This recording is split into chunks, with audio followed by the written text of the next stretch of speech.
Howdy neighbors, and welcome back to Crimson Gray. Last time, we got a girlfriend! And we are currently on a date with said girlfriend. In a way, he was grateful for that. He had spent all of his energy for making decisions during the morning. It was easy to just glide along in her wake. In that way, she was a good match for him. As the sun started setting, John was actually surprised. Had the day really passed by that quickly? He really dragged himself through a lot of the weekends. This was a welcome change. Holy shit, is that John? With a girl? Fuck. Hey guys. Oh, the eyes. She's not having fun anymore. Is that the crazy chick you told me about? Oh yeah, that's definitely her. Are you that desperate, John? Given how much of a sad sack he's been lately, I'm pretty sure he is. Do you guys have... Oh, do any of you guys have girlfriends? Dots. You guys talk so much shit. Just leave Lizzie out of it, alright? Oh, fuck you, John. If she wasn't crazy, you would never get a girl as cute as her. She is pretty hot. I wonder why she's with you. Yeah, this really doesn't make any sense. Dude, she's standing right there. Oh, John, you gotta cry? Better not, I sure realize how pathetic you are. She is standing right there! Oh, that face, that's a pout. It's a little mouth. His positive mood was completely gone. He knew he had to check on how Lizzie is taking the mocking, but it was the most he could do to not fall into Myra's self-hatred.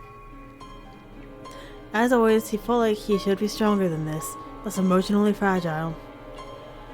And that just added to his self-hatred. If it had been anyone else, he might have crashed completely. But he knew these guys, and it was at least familiar with their attributes. John pulled himself together and faked a smile at them. Sounds like sour grapes to me. You all have your fun with each other, okay? Come on, Lizzie, let's get out of here.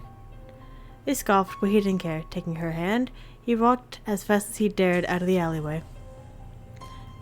When they were a safe distance away, he finally glanced at Lizzie and shivered. That face? Oh no, it's that face. That's a bad face. Her eyes were staring intensely at nothing. She was gnawing on one knuckle. Was there blood running down her fingers? Abruptly, he squeezed her hand, and then swept both of her hands. No. Abruptly, she squeezed his hand, then swept both of her hands behind her back and smiled at him. That was really sweet of you, John. You're always so nice. Don't let those guys bother you. They say a lot of stuff, but it doesn't mean anything. Oh, that face. Dots. Is your finger okay? It looked like... I'm okay, John. Don't worry. Well, should we get going? Okay. But they hadn't gotten far before John realized that he couldn't follow up on that. He had pulled himself together long enough to walk away, but now he had nothing left. It was all too much. He wasn't usually outside of the public, and in the public this much, and though being with Lizzie wasn't bad, he wasn't stable enough for this much interaction. John, are you okay? I'm tired. I think I need to go home.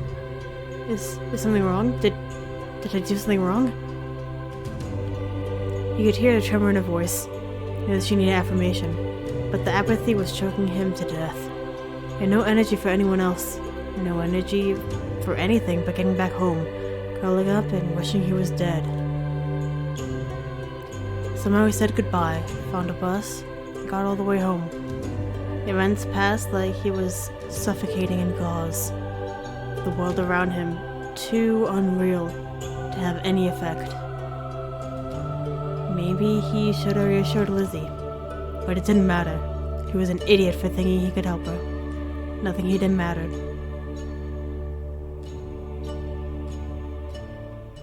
On Sunday, John woke up utterly miserable. It took him several minutes just to push his sheet off his face. Then he immediately winced in the light. There was probably no way he was going to get out of bed for the entire day, not feeling like this. He had homework due on Monday, but he just didn't care. He got hungry eventually, but it didn't compare to the deeper emptiness gnawing at him. Everything hurt, and nothing mattered. Just when he was going to roll over and futilely accept to go to sleep, he heard someone knocking at the door. "Good morning, John." He stared at the ceiling for a while, then pulled his sheets over his face. Not today. He had no energy for anyone else. She'd have to take care of herself. Soon enough, she stopped knocking. Good. John let the blanket stay on his face, but didn't close his eyes, just stared at the fabric. That's when he heard the front door close. Under normal circumstances, he would have been upset or uncomfortable. But in the grip of depression, he barely registered what it meant. "Good morning, John." "Hi, Lizzie." He didn't respond. She didn't soon notice, moving closer and pulling the blankets away from his face. "Are you having a bad day? Don't worry, Lizzie will take care of you."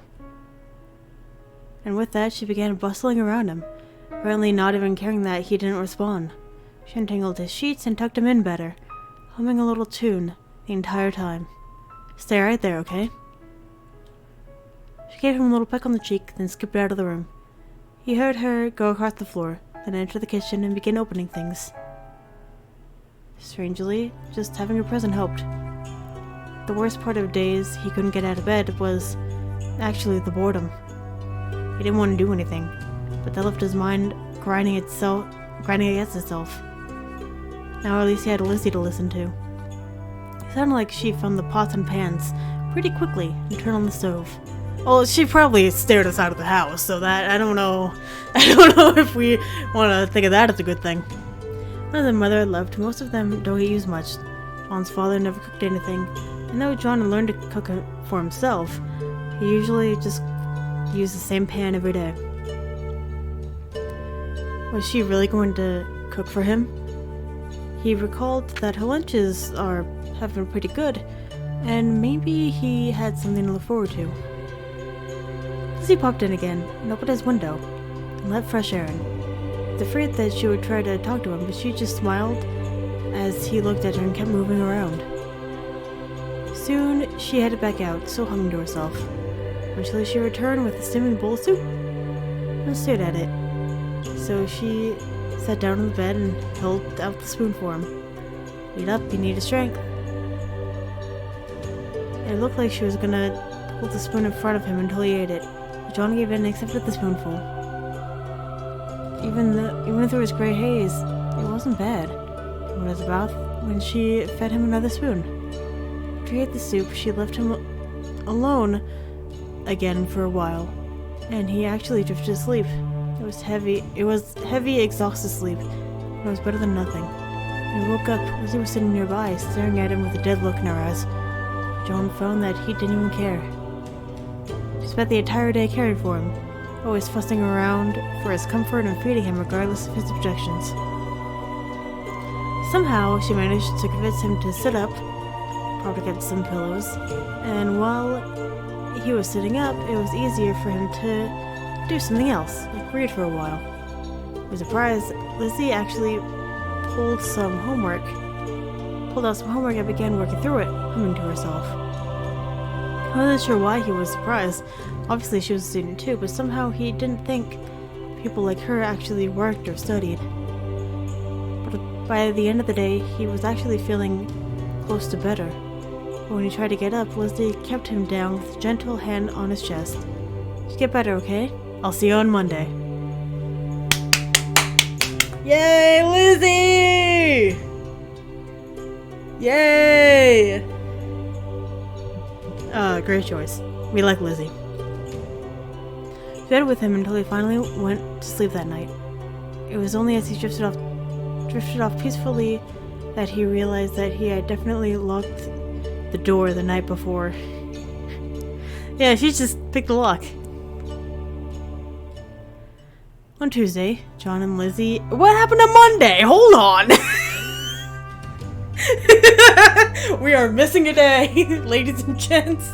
The day is gone. On Tuesday, John and Lizzie ate lunch together, as if everything was normal. And in some bizarre way, it really was. Perhaps due to the medication, she seemed so much more stable than before.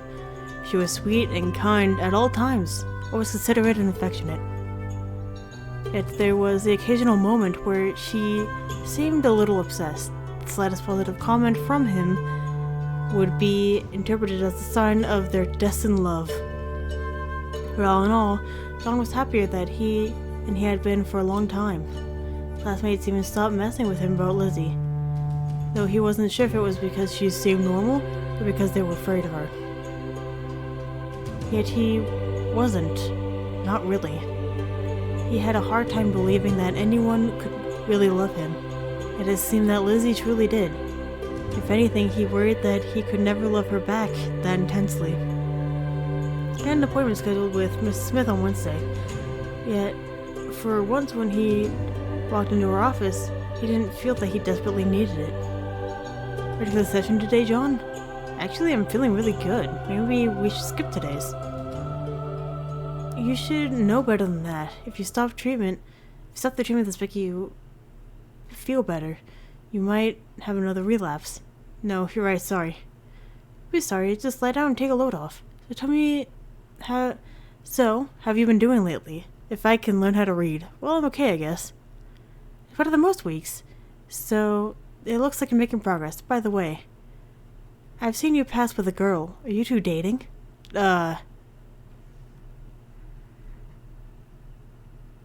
Yes. That's probably good for you. You need more relationships. But I have to ask, have you two been intimate? What? How could you ask that? I'm not teasing you, it's a very serious question. You better not be leading into giving me a lecture about safe sex or abstinence or anything. Then I should take that as a no. Yes, I mean, no, we haven't done anything like that. That's good to hear that at least you're expressing interest. Koitek just got back to me about erosipam, and it's still decades from viability, so we don't have a solid opinion on libido issues. Can we talk about something else? Anything else? Sorry to make you uncomfortable, John, but I do need to be concerned about your wellness in all respects. To that end, I have one more question. Has that girl ever displayed any strange behavior, erratic tendencies? No. I can't think of anything. She's a little shy, maybe. That's all. That's good to hear. I'm not being rude, John. This is important. You see, I looked up the girl's records, and to my surprise, I actually knew her mother. You knew Lizzie's mother? Yes, Abby Doss took part in one of our early clinical trials. She's one of the women who had been removed from the study when we learned that they had lied about being pregnant at the time. Plus, I thought she displayed addictive tendencies. I understand she began abusing prescription painkillers later in life too. Poor girl probably had a hard childhood. Dots. Fuck. So anyway, I just hope that the girl turned out alright. Any drugs taken while someone is in utero can have permanent long-term impacts. I'm glad the girl turned out normal. You're kind of a dick! Dots. Moving on. You seem so much better. I assume the issue of emotional grayness took care of itself? Yeah, of course. Miss Smith seemed so positive. He couldn't bring himself to tell her the truth. That despite the general improvement to his life, that aspect of it had not. Lizzie is a single spot of color in his world, but the rest is even grayer than before. The suspicion passed in a gray blur. When it was over, John was in a strange mood. He felt a little better, but not much. Usually after a therapy session, he floated in an empty tranquility, but now his mind was racing. He impatiently sat through the next class, but his mind was on what Mrs. Smith had said about Liz's mother. Could that be part of the reason for her instability? When he had a free period, John headed straight for the library and tried to look up past incidents. It was hard to find information on Koitek's old trials, but when he eventually gave in and looked in the microfilm, he actually found some relative articles. He knew that Lizzie was born Oh, he knew that Lizzie had born in 1972, so he was able to skim back to around the time that she had been born. So it would be, I don't know, what are they, second years? So let's say the high school that they're going to is 3 years. Why don't we? That's like typical standard in most other countries. It's like, because in America it's 4 years, a couple of places 4 years, but the standard is 3. So we're just gonna go for 3. And let's say that they're in second year. If you're 17 when you graduate, then they graduate in 1989. If they're second years, then it would be about 1988.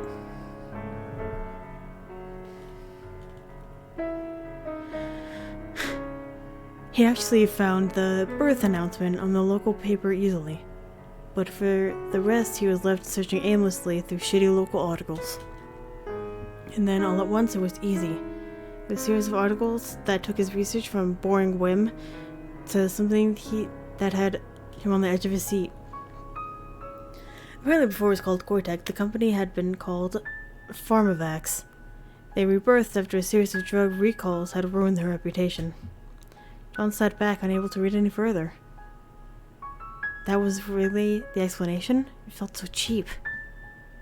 It was easy to presume that Lizzie's mother had been involved in one of the recalled Pharmavax trials, and her unborn child must have suffered the consequences.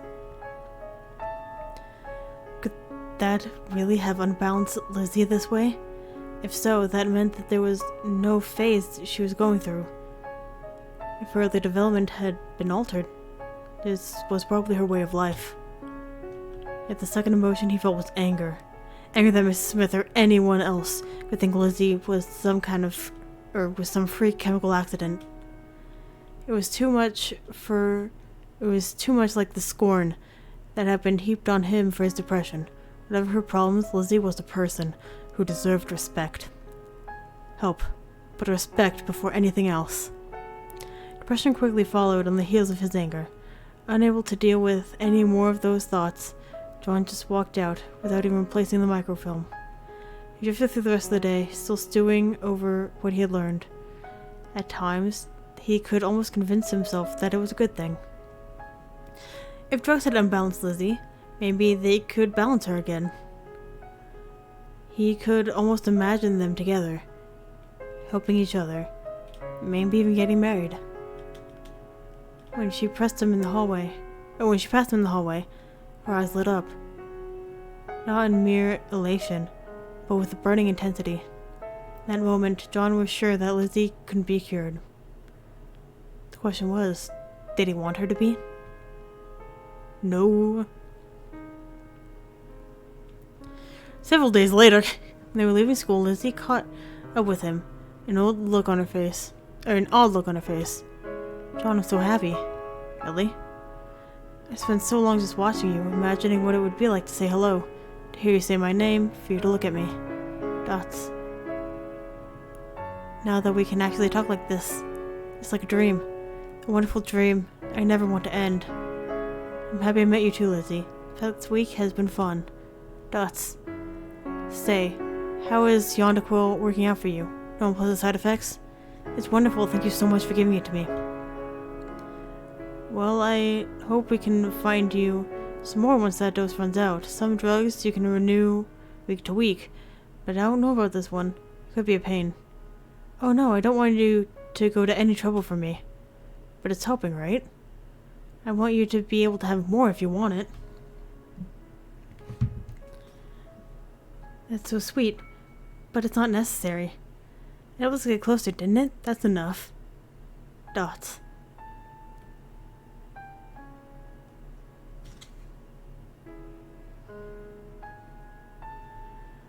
But John, we've been dating since you accepted my confession, but we've only done normal things. I love being with you every single moment. But can we do something more romantic? Hell yeah, baby! They might as well. People already thought of that they were dating. She seemed so sweet for so long. What was the worst that could happen? Please? We have a lot of options considering we have all next week off. Thoughts? But we don't have to wait that long. How about we plan something for Friday night? I don't have a car to pick you up, but I could take you to a nice restaurant. Ah, yes! Good. Then it's a plan. Friday. She would still have her day or two of medicine left on Friday. John figured she would stay stable. Maybe the date would leave her happy enough that she'd change her mind about staying on her meds. No matter what mistakes her mother made, maybe Lizzie could be stable with the right treatment. John really thought he could work... John really thought this could work out between them. Like, words are not working out for me. Wow, John, this place is so nice. As nice a place as they'll let high school kids who only have a few days for reservation anyway. When I asked for a romantic place, I never dreamed it would be this romantic. I'm not even dressed up enough for it. It's the kind of place you take someone to propose. Just so we're clear, I'm not going to propose. Aw. Well, this is a good place for it. John could only hope that the place would be nice. All he knew is that his parents said it was nice back when they were together. They entered and Lizzie was delighted by everything, the decor, the menu, the lighting, the food. Or maybe she was just delighted about one thing, the event itself. Fortunately, the staff seemed to find her adorable instead of disturbing, so John found himself relaxing. Even when they were chatting idly, Lizzie was nice to be around. Midway through the meal, he realized Lizzie was resting her head on the table. She wasn't necessarily inviting it, but if he stretched, he could probably put his hand on top of hers. Oh.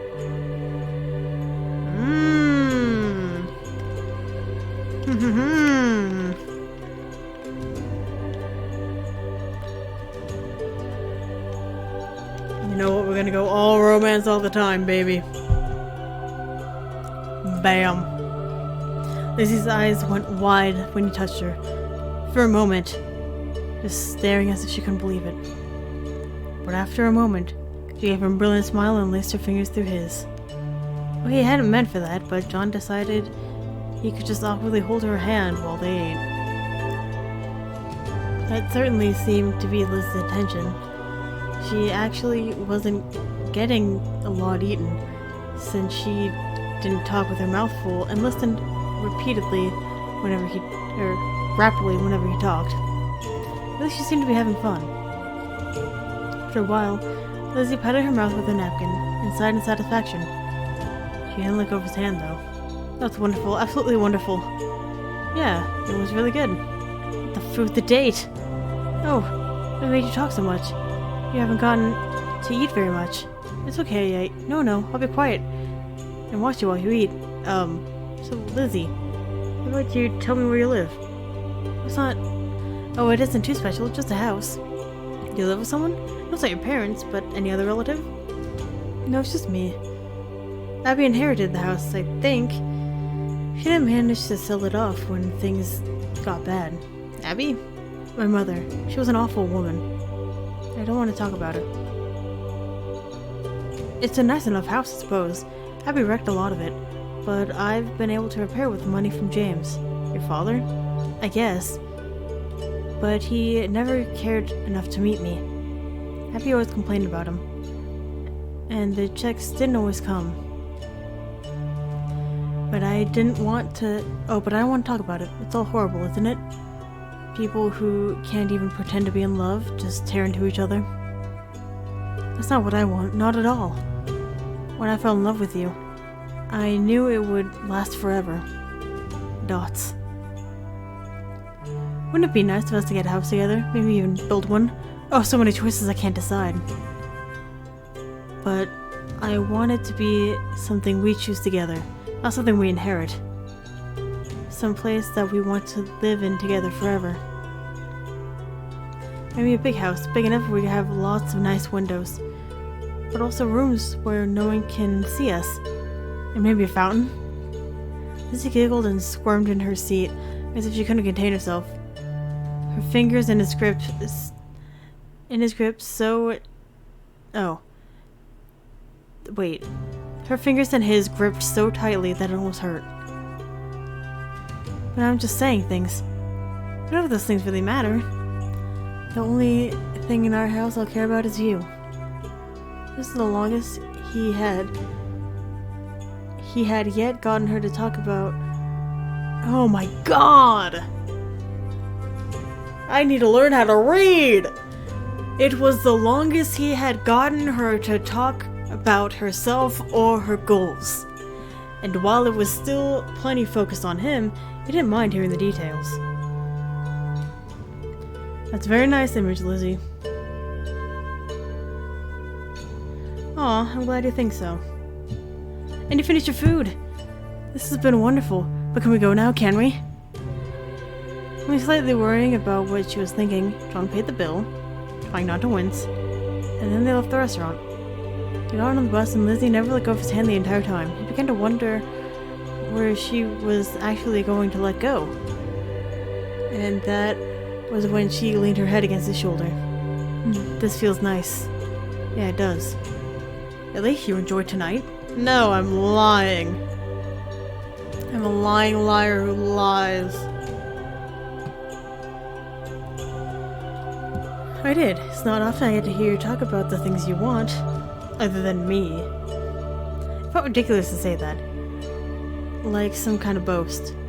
And a second later he realized that it must just be exacerbating a problem. Or at least making light of it. But Lizzie just considered his words thoughtfully, and gave a slow nod.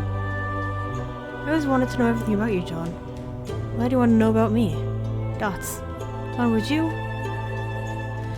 like me less if I stopped taking the medicine? No! Puddin', why? Shit, what is he supposed to say to that? And desperately racked his brain for a good answer. I like you, Lizzie. I like the person you are. Is the person you are now the person you really are? What do you mean? I mean, when I get depressed, I don't feel like myself. Medicine might change me, but it's just changed me back to myself. But that's not who you naturally are. Does it matter? I mean, we get to choose who we are. Otherwise, we're not really people, just animals. So what about you, Lizzie? You seem like a nice person. And now that I've gotten to know you... Oh, now that I've gotten to... Yeah! That's dumb! Don't put a period there! I've gotten to know you. Is that not who you want to be? Did you feel better before taking the medicine? Dots. But you like me tonight?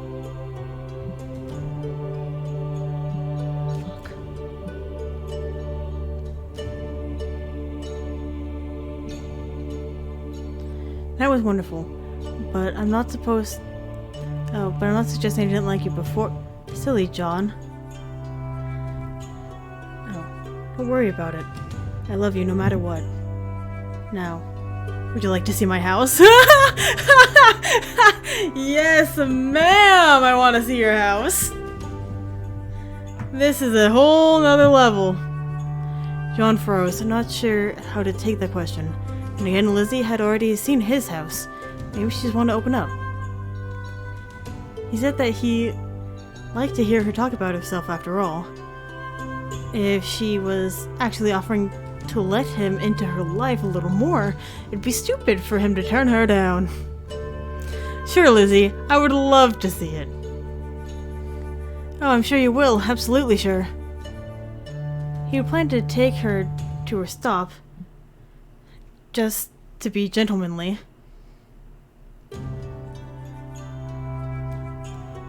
But now John found himself getting off at the same place. Lizzie eagerly set off from the bus stop, looking back to make sure he was following. Your house is crooked. At the end, she led him into a small house. It was a cozy little thing, much warmer and more pleasant than he had expected. It's crooked! Here it is. It's crooked. It's cozy and crooked. You don't need to flatter my house, silly. All that matters is is that we'll be here. Ew. Okay, it's not crooked on the inside. It's on the outside. She let him inside and showed him around. Though it was a very strange and erratic tour. He wondered if it was the first time she ever showed someone the inside of her house.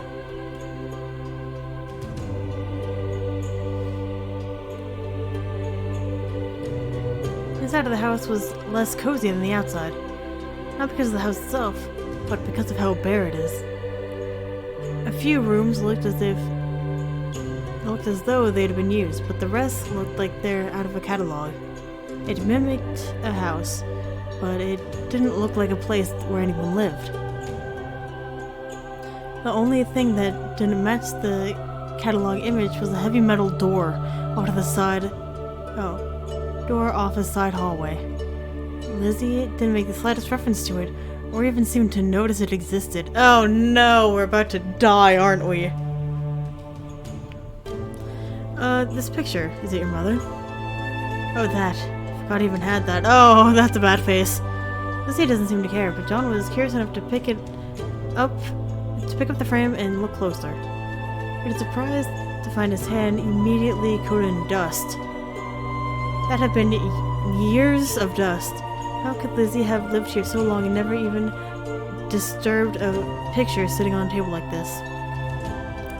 In any case, he would see where Lizzie got her good looks from, but other than that, she and her mother don't look very much alike. There's something in Lizzie's eyes and posture that was just lacking in her mother. She was on the beach with some man. Neither of them looked like they were enjoying themselves. Maybe he was imagining it, but he could practically see the growing enmity between them. Absurdly, his mood began to decline. It was just a random relationship from people he didn't know. It had nothing to do with him. But the idea of people producing a child from a relationship they obviously cared so little about sent him into a spiral. John, don't be sad. Our house wouldn't be anything like this, and it wouldn't have anything like this in it. Huh? No, I was just, don't worry about it. I want to be around you every second of every day for forever. But I know it wouldn't work when we grow up.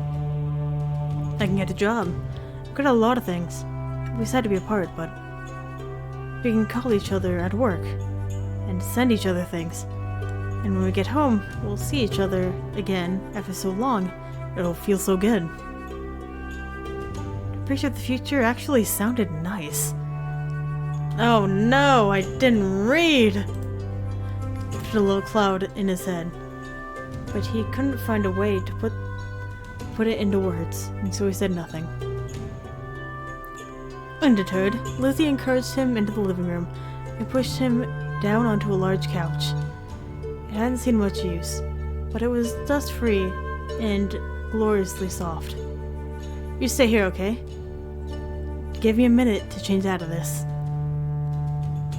John swallowed and stayed where he was. He didn't have a lot of experience, but he heard his friends talk about their exploits. He thought it was all lies, but there was something in what they said. If Lizzie came back wearing undergarments or something else crazy, he didn't know what he would do. He honestly didn't. Part of him that had been asleep for a long time liked the idea, fantasized about what might happen. Another part of him was incredibly nervous to even consider the idea of being closer to her. He couldn't keep sitting there. His nerves would destroy him. Instead, John got up and began to look around the house more carefully. The dustiest parts of the house seemed to be the remnants of Lizzie's mother. At least he didn't think Lizzie would be into cheap glass figurines. Opening one of the rooms, he discovered there was an unused bedroom. He was about to go in when he spotted another picture frame sitting beside the bed. Oh. This one featured Lizzie as a child, sitting on her mother's lap. It struck him so strongly that he immediately wanted to look at it more carefully, not caring that his hand got even dustier. Lizzie's mother was glowing, and obviously proud of her daughter, while Lizzie ignored her entirely. No, not just ignored her. There was a flat emptiness in her eyes. as if they weren't even related. Didn't seem to stop her mother in the picture. The distance between them was agonizing. Yeah, that is a face.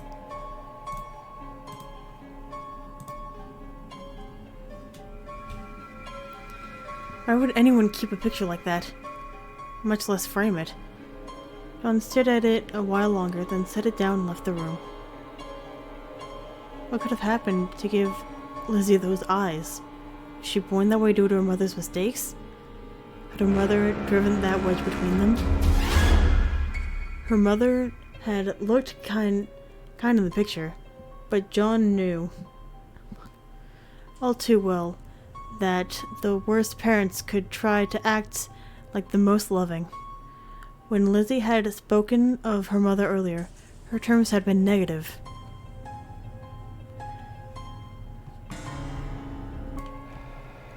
He wondered briefly if there could be some abuse of some kind, if I can read. It was a painful thought, but maybe it would explain Lizzie's desperation for love. Or maybe he was making up bullshit. He didn't when people made up sob stories for his condition, after all. John checked the next door. It was locked or jammed, so he ambled back to the living room. Lizzie was probably almost ready. He wanted to be waiting for her when she was done. But she was back, wasn't she? She finally emerged, wearing similar clothes that were slightly more comfortable. I wasn't sure if he was relieved or disappointed. Relieved. Relieved is really what we're looking for here. It wasn't lingerie. I didn't mind seeing her dressed casually either. Lizzie smiled at his expression and came to sit beside him on the couch. I wish I would have worn her dress on her date, but I like this much better. Dresses are nice, but they're uncomfortable, you know? Actually, I don't. I'm just being silly. They really are uncomfortable, though. I feel so gross when I'm wearing one. Like, I feel like I'm out, and I don't want to be out. I want to be in. So, if it was a formal event, I'd suit pants for me, not a skirt. Even in job interviews, like slacks is what I always wear. There's nothing wrong with it. Nothing wrong with skirts, nothing wrong with dresses, nothing wrong with pants. I just prefer one over the other. I like when you look at me. Whether I'm trying to be beautiful or not, it makes me happy. She sat closer to him, apparently unaware of how much her body was touching him. No, she's probably even more aware than he was. Oh yeah, you know she's aware. You make me happy. I'm glad... Oh, I'm glad I'm with you too, Lizzie. I'm so glad to hear you say that. Dots. John, I want you to stay here tonight. You meet with me. Hey! Together. Ooh, don't like that face. As in I took a sharp turn, and John did his best not to panic. He had not thought the date would actually get there, much less in such an obsessive way. But did he have to panic? Lizzie was usually this obsessive. She had brought it up in a more stable way. She really did. She said, "You want to come over? By the way, I'm kidnapping you now." Besides, they were dating. It's not strange for them to sleep together. And yet the look in her eyes was that of, we're not sleeping. Sorry, my cat is licking the cords. Get out of here. John?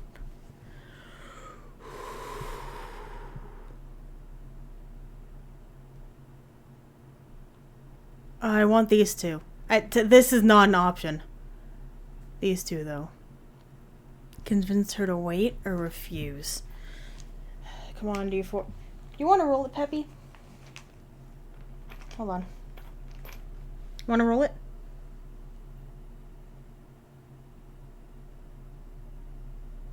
Yeah, pop it. Thank you. You did a good job. By the way, we're convincing her to wait. But you did such a good job. Yay, princess.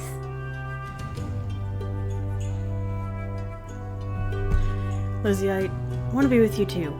but right now just isn't the right time. What? What's wrong with the time? I'm not in a good place right now. I want to get my head straight. I'm afraid that my depression would get the better of me. I wouldn't be able to really be with you. I want our first time to be right. Dots. I hope you're not upset. Honestly, I want to keep dating you. It's okay, I understand. And I still don't want you to go. Will you stay a little longer? See, Peppy, you made a good choice. We said no, but we did it so politely. You won't try to force anything? I understand that it's not the right time right now. Thanks, Lizzie. I'm gonna step in your feet.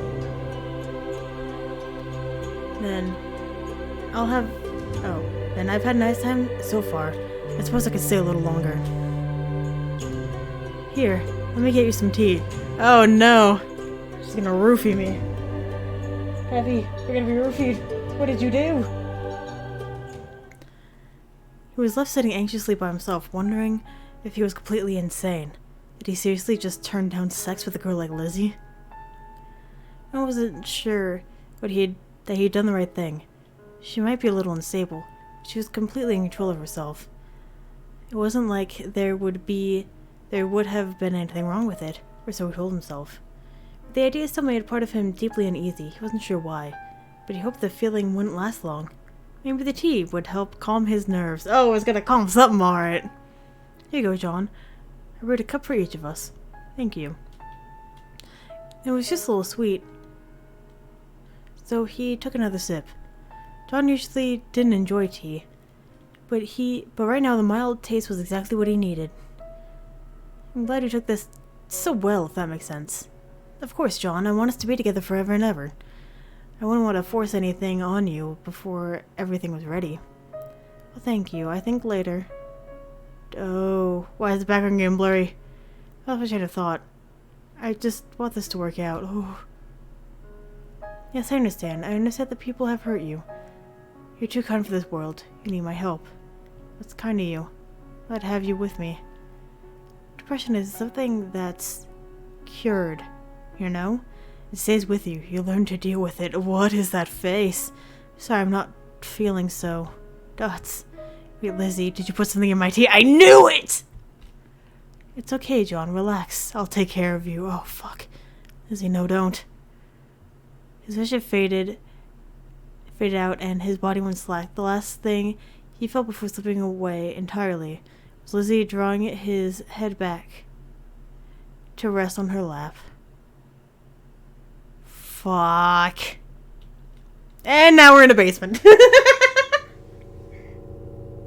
Oh no.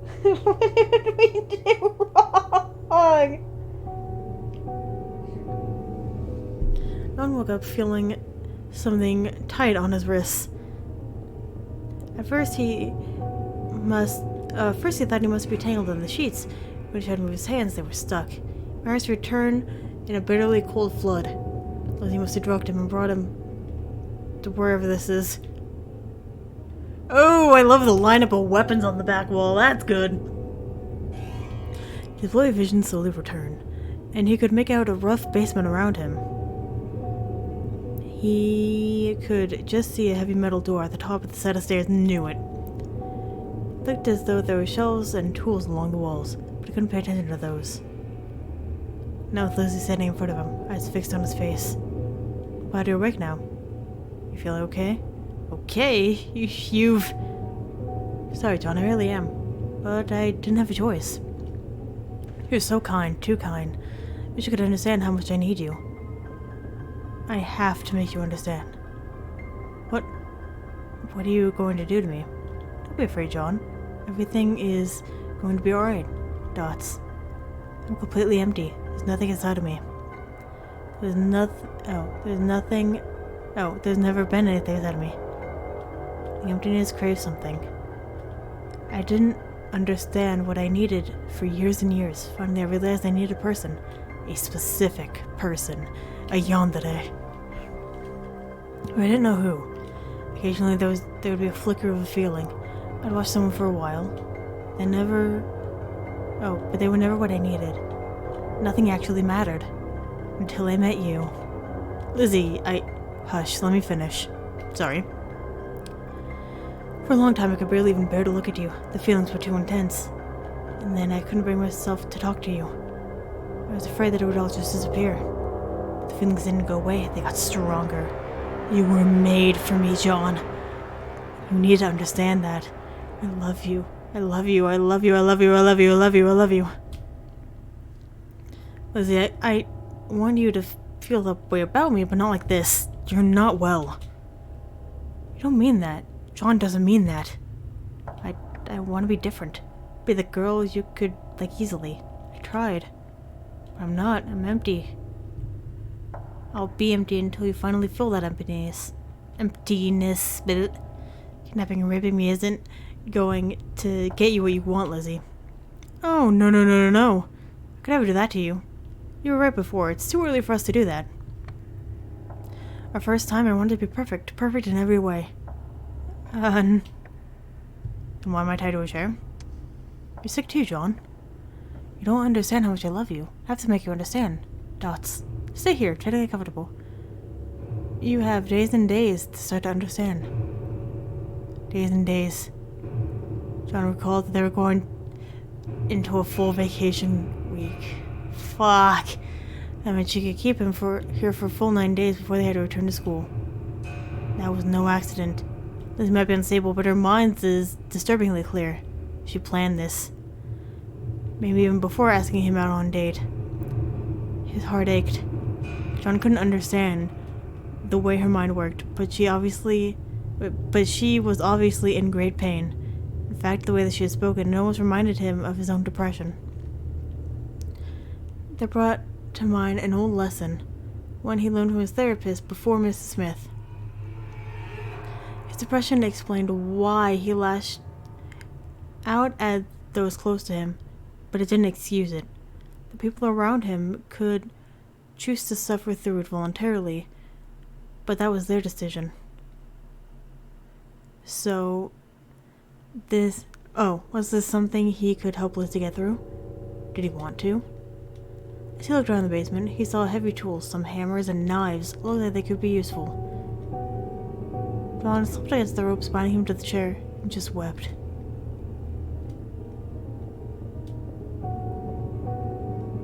Not sure how long the release of emotions continued. When it was over, John felt as though his mind had been purged. His current situation might be pretty bad, but he still had options. He could figure out something. Assuming he had figured out what he even wanted to do. The sane thing to do was to find a way to escape, contact the police. Maybe it was safer to convince Liz to calm down, take more medication, and not hurt him. John! We're going to have ever so much fun together, aren't you excited? Dots. He needs to say something, turn the situation around, but it was just so hard to focus. Before I got to know you, I thought this would be the easy part. I thought I understood how people worked. Some things that never made sense to me, but others are so simple. Lizzie walked up to one of the walls and began running her fingers over the tools there. She picked up a knife across the edge, partially turned away from him. Eee, like that. I thought that once I found you, I could make you mine.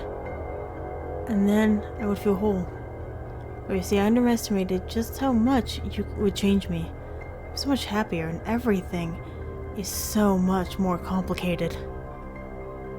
She walked toward him, wearing a soft, loving expression, but still holding a knife.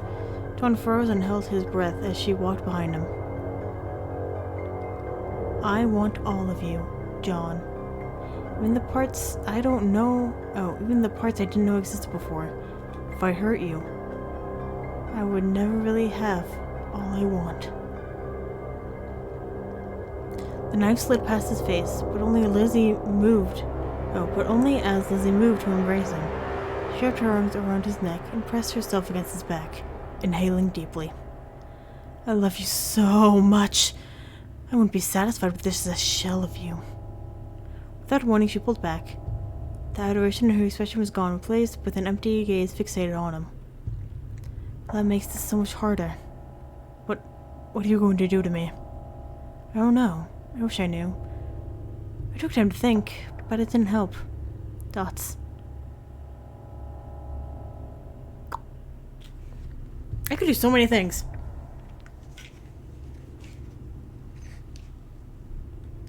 Let's be reasonable, okay? Because her mind is still in like the right place. Driving her, I don't think it's gonna work out because we already have the whole thing. So let's just reason.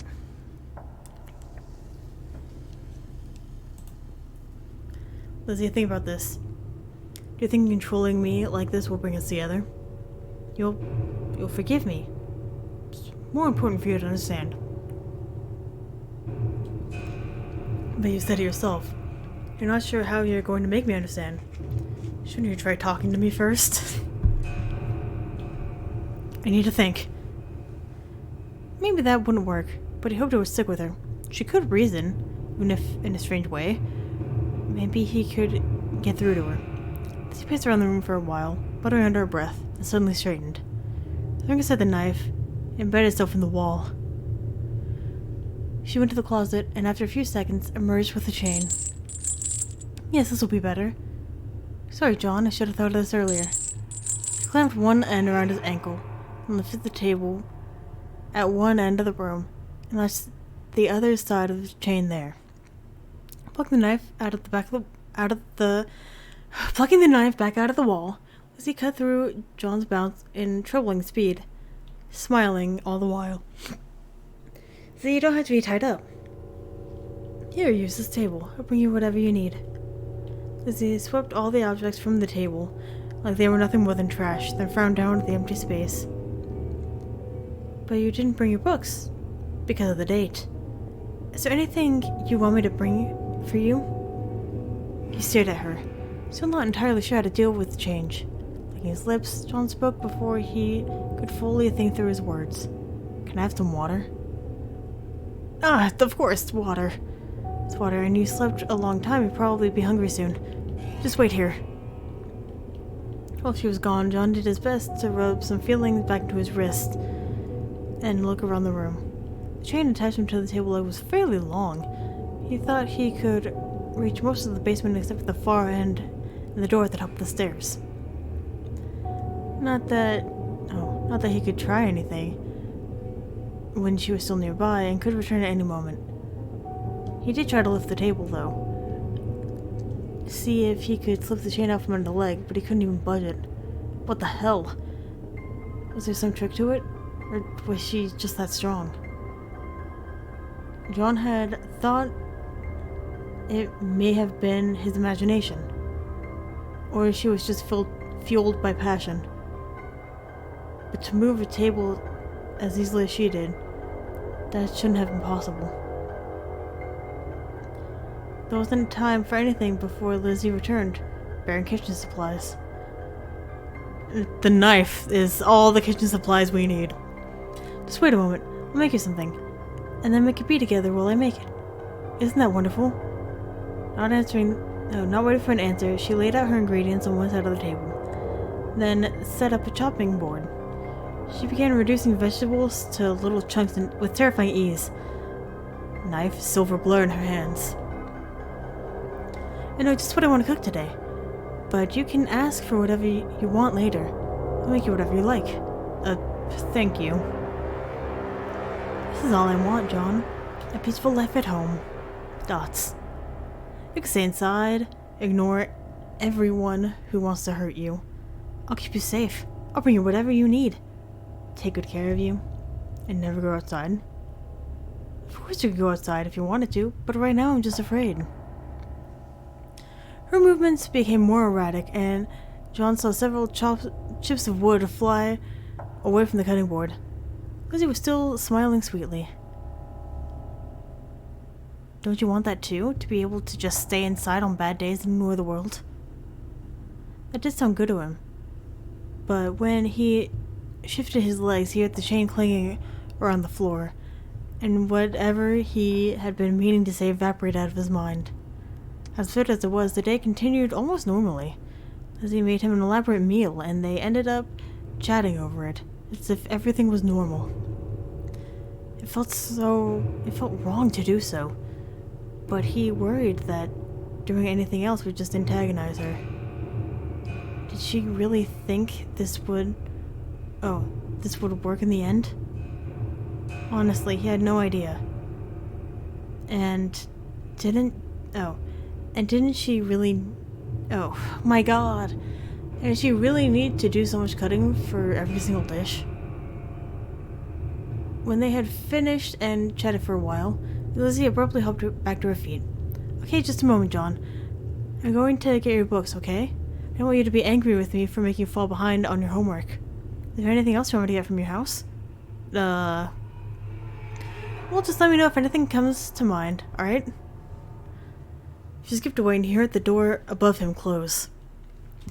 He wondered if it could be a trick somehow. But after enough silence passed, he felt reasonably certain that she had gone to his house. Though she could have taken his key, he saw still resting on the far end of the table with other things he had been carrying. She made a copy at some point, or could she just pick the lock? She could just pick the lock.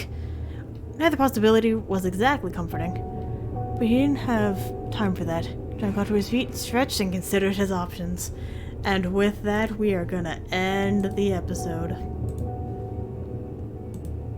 So thank you very much everybody for watching, and hopefully I'll see you later.